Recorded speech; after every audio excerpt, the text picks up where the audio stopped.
queridos, tudo bem? Eu espero que sim. Hoje nós vamos conhecer um pouco sobre os sumérios e a arte que eles produziram. Quando a escrita cuneiforme foi decifrada, a humanidade passou a conhecer melhor o nível de desenvolvimento, conhecimento e tecnologia dos sumérios. A civilização suméria era bastante adiantada e, em muitos aspectos, é considerada muito superior à civilização egípcia. Os sumérios dominavam a agricultura, a criação de gado. Eles desenvolveram sistemas de irrigação e esgoto. Possuíam conhecimentos avançados em matemática, geometria e astronomia.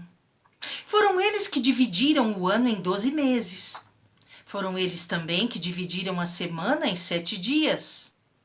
Foram os sumérios que dividiram o dia em 24 horas e cada hora em 60 minutos.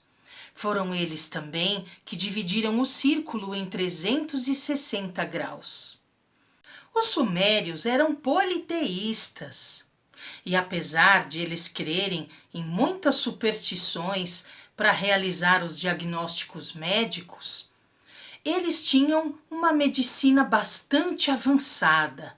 Inclusive, eles eram capazes de fazer cirurgias no cérebro, conforme nós podemos constatar através desse crânio que foi encontrado na cidade de Ur.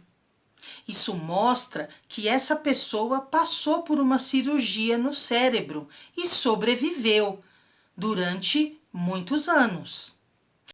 Os sumérios também tinham conhecimentos avançados para realizar grandes construções. Mas por naquela região não haver abundância de pedras, os sumérios utilizavam uma espécie de tijolo chamado adobe. Esse tijolo era feito com barro e palha e era deixado ao sol para secar. Porém, era um material frágil. Por isso, muitas construções sumérias foram destruídas e algumas que foram encontradas estão em ruínas. Os sumérios construíram o que nós chamamos de zigurates. Os zigurates eram grandes templos onde acreditava-se que os deuses se manifestavam e até mesmo habitavam. Os ângulos dos zigurates apontavam para os 4 pontos cardeais, norte e sul, leste e oeste. Eles possuíam até 5 andares e também possuíam grandes escadarias e rampas. Eles eram utilizados também para armazenar cereais e grãos, que eram levados como oferendas aos deuses. No topo do zigurate havia um local que eles consideravam muito sagrado. Eles acreditavam que naquele local a divindade supostamente habitava. Na parte de baixo do zigurate era onde essa divindade se manifestava. Os zigurates também eram observatórios astronômicos. A Torre de Babel, relatada na Bíblia em Gênesis, certamente era algum tipo de zigurate, conforme pensam os pesquisadores. Nesses zigurates trabalhavam sacerdotes que cuidavam diariamente daquele templo. Eles eram pessoas instruídas. E foi no meio desses sacerdotes que a escrita se desenvolveu. O zigurate de Ur é um dos mais conhecidos e foi encontrado pelo britânico Sir Leonard Woolley entre as décadas de 20 e 30. Muita gente participou das escavações, incluindo beduínos daquela região, pois eles conheciam bem o local e podiam auxiliar Sir Woolley a encontrar os artefatos sumérios. Conta-se que até mesmo a escritora Agatha Christie esteve naquele sítio arqueológico várias vezes, junto com seu esposo, que também era um arqueólogo. O zigurate de Ur foi construído aproximadamente no ano 2100 a.C. Mais tarde, ele passou por uma reconstrução no século VI a.C. E na década de 1980 da nossa era, o ditador Saddam Hussein mandou reconstruir aquele zigurate, assim como fez com vários outros monumentos encontrados ali na região do Iraque.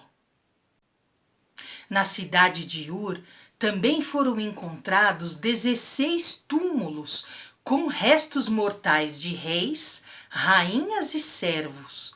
Todos os túmulos estavam acompanhados de artefatos preciosos, datados de 2600 a 2450 a.C. São móveis, joias, armas, capacetes, estatuetas com figuras mitológicas, instrumentos musicais, dentre vários outros objetos. Nesta imagem, nós podemos observar a coroa da rainha Puabe. Esta é a estátua de Gudea, governante da cidade de Lagash. Em seus joelhos estão escritas as leis da cidade. Aqui nós temos um punhal com lâmina de ouro ricamente ornamentado. E nesta outra imagem, nós podemos ver um jogo de tabuleiros com fichas que foi encontrado na cidade de Ur. Entre os objetos encontrados está o chamado estandarte de Ur, datado de 2600 a.C. É uma pequena caixa de madeira em forma trapezoidal, onde foram formados mosaicos feitos com conchas e pedras semi-preciosas coladas com betume. Esse estandarte mostra o que acontecia com os inimigos capturados naquela época. Os chefes eram mortos e os demais perdiam seus bens e eram escravizados. O rei era sempre representado maior do que os demais e era a figura central, obtendo todo o destaque na obra. Nesta outra parte do estandarte de Ur, nós podemos observar um grande banquete que provavelmente foi feito para comemorar a vitória sobre os inimigos. As taças eram enchidas com cerveja feita de cevada. A cevada era muito consumida pelos sumérios. O mosaico também mostra um homem tocando lira. A lira é um instrumento de cordas que se assemelha muito à harpa, porém é menor. Esse tipo de instrumento era comum entre os sumérios e vários exemplares foram encontrados nas escavações. Essa lira de 11 cordas foi ricamente adornada com ouro, lápis lazuli, que é uma pedra azul, e conchas. Na outra parte do mosaico, nós podemos observar homens transportando animais e sacos cheios de cereais. Provavelmente eram oferendas que seriam levadas para o zigurate, para satisfazerem os deuses. Esse estandarte mostra que estamos diante de uma civilização bastante avançada, que praticava agricultura, comércio, sendo conhecedora da escrita, da metalurgia, do uso da roda e da tração animal. A cidade de Ur tinha um eficiente sistema de canais e aquedutos que mantinham a cidade sempre abastecida de água, o que era muito bom para a agricultura. O que também impressionou muitos arqueólogos foi a descoberta de um complexo sistema educacional na cidade. Havia muitas escolas onde crianças aprendiam a ler, escrever, fazer cálculos. Os sumérios representam uma sociedade urbana e consolidada que existiu há mais de 4.600 anos. Então hoje, queridos, vocês puderam conhecer um pouquinho mais sobre os sumérios e o legado que eles deixaram para o mundo da arte. Então, por hoje é só, queridos. Eu espero vocês na próxima aula, se Deus quiser.